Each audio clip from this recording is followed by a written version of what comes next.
Hello everyone, welcome back to my channel. तो आज बात करते हैं बर्गर्स कुछ भी कह सकते हैं आप, बर्गर डिजीज़ के बारे में। डेफिनेशन से शुरू करते हैं कि बेसिकली क्या होता है, पैथोलॉजी क्या है, ट्रीटमेंट क्या है। It is an inflammatory reaction.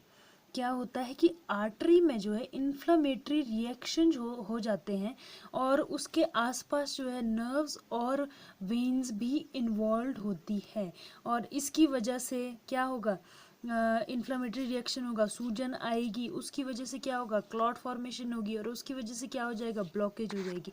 इसका दूसरा नाम है थ्रोम्बो एंजाइटिस ओब्लिटरेंस। दो आई है यहाँ पे।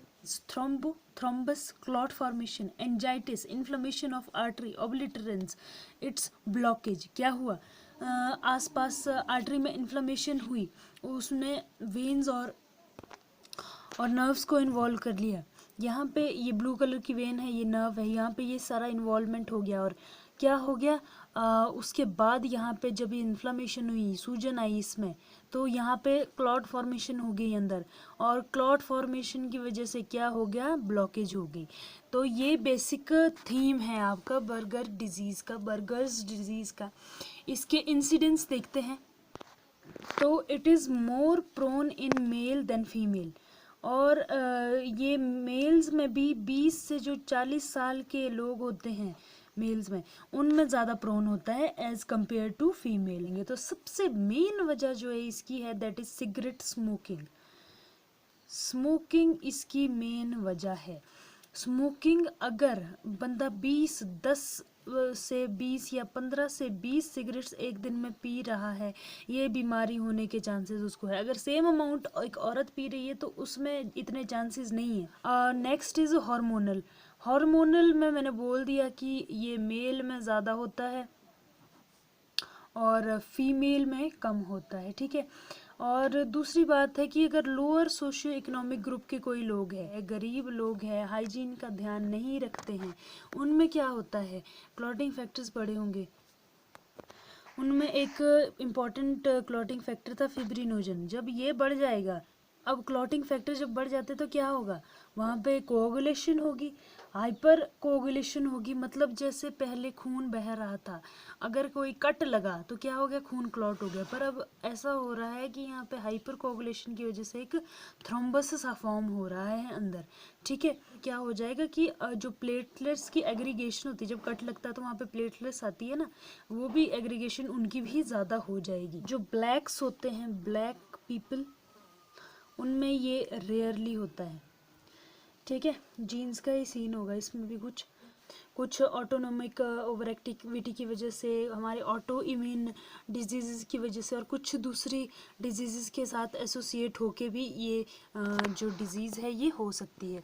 अब इसकी पैथोलॉजी के बारे में पढ़ेंगे। उससे पहले आज का सवाल है कि जो एनेरिज्म होता है, एनेरिज्म सुना होगा आपने, वो किसकी डिजीज़ है, ब्लड वेसल की डिजीज़ है, वेन की है, आर्टरी की है, या इनमें से किसी की भी नहीं है। और आप कमेंट सेक्शन में अपने जवाब दे सकते हैं। पैथोलॉजी समझने के लिए इस डायग्राम को थोड़ा ध्यान से देखिए। क्या हुआ है, यहाँ पे नॉर्मल आर्टरी थी, खून बह रहा था आराम से अंदर से इसके। अब क्या हो गया कि आसपास इसके इन्फ्लेमेशन होने की वजह से यहाँ पे कुछ वेन्स, कुछ नर्व्स भी इन्वॉल्व हो गई हैं आसपास की, और इसकी वजह से क्या हो गया है, यहाँ पे एक फाइब्रोटिक रिएक्शन हो गया। ये बेसिकली स्मॉल और मीडियम साइज्ड आर्टरीज में होता है और ये दोनों अपर और लोअर लिम्स को इफेक्ट करता है। और एक और बात, ये लीजन जो है ये बिनाइन है, मैलिग्नेंट नहीं है। अपर एक्सट्रीमिटी में जो है ये फोर आर्म में ज़्यादा पाया जाएगा। फोर आर्म से डिस्टल पार्ट, जो फोर आर्म से आगे वाला पार्ट है उसमें ज़्यादा पाया जाएगा, और ये जो है पोप्लीटियल फोसा के नीचे वाले पार्ट में ज़्यादा पाया जाएगा। कुछ कभी कभी जीआईटी में या लंग्स है, हार्ट है, उसमें भी पाया जा सकता है ये। अब हम आर्टरी की नहीं, यहाँ पे वेन की बात करें, क्योंकि फ्लेबाइटिस का मतलब होता है इन्फ्लेमेशन ऑफ वेन। अगर ये वेन की इन्वॉल्वमेंट हो रही है, इसमें ये वेन की इन्वॉल्वमेंट हो रही है, तो ये सबसे पहले सुपरफिशियल वेन्स को अफेक्ट करेगा और उनको बोलते हैं रिकरेंट सुपरफिशियल फ्लेबाइटिस। फिर जिस लीजन के बारे में बात कर रहे हैं वो भी दो टाइप का होगा, एक्यूट और क्रॉनिक। कम टाइम है तो एक्यूट है, ज़्यादा टाइम हो गया है लीजन को तो वो क्रॉनिक हो जाएगा। अब एक्यूट में क्या होगा, जो आर्टरी की वॉल है इसके चारों तरफ पॉलीमॉर्फो न्यूक्लियर ल्यूकोसाइट्स आ जाएंगी, ठीक है, क्योंकि जहाँ लीजन है ल्यूकोसाइट तो वहाँ आएगा ही आएगा, ठीक है। और इसकी वजह से क्या हो जाएगा कि थ्रोम्बोसिस हो जाएगी, अंदर जो ल्यूमेन है उसका ओक्लूजन हो जाएगा। और ये थ्रोम्बोसिस कौन कर रहा है, दो सेल्स है, जाइंट जियांट जो भी बोलते हैं आप, थ्रोम्बोसिस होगी जियांट सेल और स्मॉल माइक्रोबायसेंस के द्वारा, ठीक है, ये थ्रोम्बोसिस होगी। अब क्रॉनिक लीजन की बात करते हैं। हाँ जी, अभी क्रॉनिक में क्या होगा, आर्टरी और वेन जो है दोनों साथ में जुड़ जाएंगे, ठीक है, चिपक जाएंगे दोनों साथ में बाय फाइब्रस एडेशन। कभी कभी नर्व भी इन्वॉल्व हुई अगर, तो नर्व मीन्स पेन, और यहाँ पे पेन होगा, फिर एगोनाइजिंग पेन होगा यहाँ पे। अब यहाँ पे थ्रोम्बस बनेगा। थ्रोम्बस कैसे बनेगा, जो एंडोथेलियम है उसकी, एंडोथेलियम क्या होता है कि इसकी जो वॉल में जो सेल्स होते हैं इनकी प्रोलिफरेशन हो जाएगी, ठीक है, प्रोलिफरेशन, ओह पेन खत्म हो गया। एंडोथेलियम की प्रोलिफरेशन होके क्या हो जाएगा, अंदर थ्रोम्बस बन जाएगा। ऐसे ऐसे अगर बढ़ता रहा तो क्या हो जाएगा, यहाँ पे थ्रोम्बस। फिर ये जो थ्रोम्बस है ये फाइब्रस टिश्यू में ऑर्गेनाइज हो जाएंगे, ठीक है, और इंटरनल और एक्सटर्नल इलास्टिक लेमिना कैसे हो जाएंगे, थिक हो जाएंगे, मतलब खून जाना बहुत ही मुश्किल हो जाएगा यहाँ से, या ब्लॉक ही हो जाएगा, बिल्कुल बंद ही हो जाएगा। क्लिनिकल फीचर्स, अच्छा पहले होता कि इसमें है मेल में ज़्यादा, वो भी जिन्होंने 20 से 40 उम्र में, जिसने बहुत जल्दी स्मोकिंग करनी शुरू कर दी, और पेरिफेरल इस्चीमिया होगा। पेरिफेरल इस्चीमिया मतलब कि पेरिफेरी में खून नहीं जाएगा, ठीक है। अपर एक्सट्रीमिटी ज़्यादा इन्वॉल्व होती है, और हिस्ट्री ऑफ, इसमें history of migratory superficial phlebitis. तो जैसे कि इसमें ज़्यादातर पेरिफेरी में ही होता है, ये हाथों पैरों में ही ज़्यादा होगा ये, तो इस वजह से क्या उन आर्चेस में पेन होगा जब बंदा वॉक करेगा। इस फिनोमिना को बोलते हैं क्लॉडिकेशन। क्लॉडिकेशन को थोड़ा एक और एग्जांपल से समझेंगे।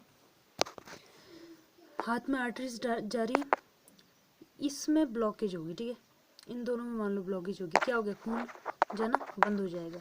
मस्कुलर पेन होगा, जब इसमें काम करेंगे खून ही, ऑक्सीजन ही नहीं पहुंच रहा, तो क्या होगा, मस्कुलर पेन होगा यहाँ पे, और इस पेन को बोलते हैं क्लॉडिकेशन। कभी नोटिस किया होगा पहाड़ चढ़ते टाइम काफ्स में बहुत पेन होता है, तो वो भी एक एग्जाम्पल है इसका। अब एक होती है इंटरमिटेंट क्लॉडिकेशन। इंटरमिटेंट मतलब कभी होगी, जैसे कि हम एक्सरसाइज करेंगे मान लो, तो एक्सरसाइज करेंगे तो तब तो पेन होगी, जब वो बंद कर देंगे तो पेन भी बंद हो जाएगी, ठीक है। उसके बाद क्या होगा, कलर चेंजेस हो जाएंगे, मतलब ब्लूइश हो जाएगा वो, क्योंकि वहाँ खून नहीं पहुँच रहा है। और उसके बाद क्या होगा कि वहाँ पे अल्सरेशन हो जाएगी, उसके बाद गैंग्रीन हो जाएगा, और उसके बाद उस पार्ट को काटना पड़ेगा। और पहले तो एक्सरसाइज करके ही पेन होगा, उसके बाद तो रेस्ट पेन भी होने लग जाएगा। तो इसमें आराम कैसे मिलेगा बंदे को, कि उसको जो है, उसकी जो लिम्ब है उसको, मतलब उसको इंडिपेंडेंट कर दो, मतलब उसको कहीं से लटका दो, या ऐसे उस पर कोई भार मत डालो, कुछ काम मत कराओ, तो उससे पेशेंट को आराम मिलता है। यहाँ ना मीडियल मेल्यूलस के पास ना, यहाँ थोड़ा सा ऊपर की तरफ है, पल्सेशन फील होगी आपको। इसमें क्या होता है कि इसमें पल्सेशन फील नहीं होती, ठीक है, तो ये पोर्शन आता है फिजिकल एग्जामिनेशन में, ये पल्सेशन आपने देखनी है, ये अगर फील नहीं होगी यही डिजीज़ है, ठीक है, मतलब डिफरेंशियल डायग्नोज करके यही डिजीज़ है। और उससे पहले इंस्पेक्शन की, पल्सेशन तो चलो आपके पैल्पेशन की बात है, इंस्पेक्शन में क्या दिखाई देगा हमें, तो इंस्पेक्शन में जहाँ खून रुका है थोड़ा सा पेल हो जाएगा, वो ब्लूइश हो जाएगा, ठीक है। फिर उसके बाद गैंग्रीन से पहले ना आपको क्रॉनिक टिश्यू इस्चीमिया के सिम्टम्स दिखेंगे। वो सिम्टम्स क्या है मैं बताती हूँ। लॉस ऑफ हेयर, जो पोर्शन अफेक्टेड है वहाँ से हेयर लॉस होगा।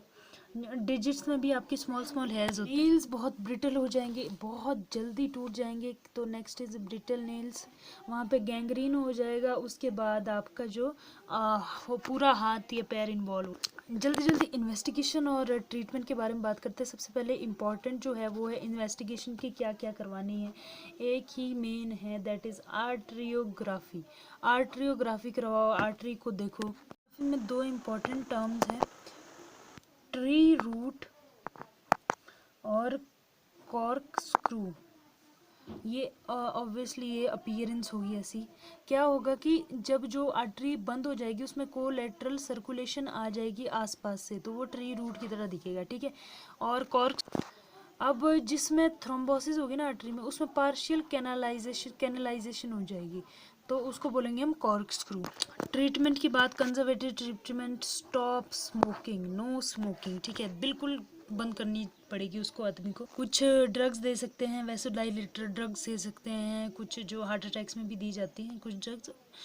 प्रोस्टाग्लैंडिन थेरेपी होती है एक, उसका काम है जो प्लेटलेट एग्रीगेशन होती है ना उसको जो है स्टॉप कर देता है या प्रिवेंट करता है, जो बहुत ज़्यादा प्लेटलेट एग्रीगेशन हो रही थी वहाँ पे।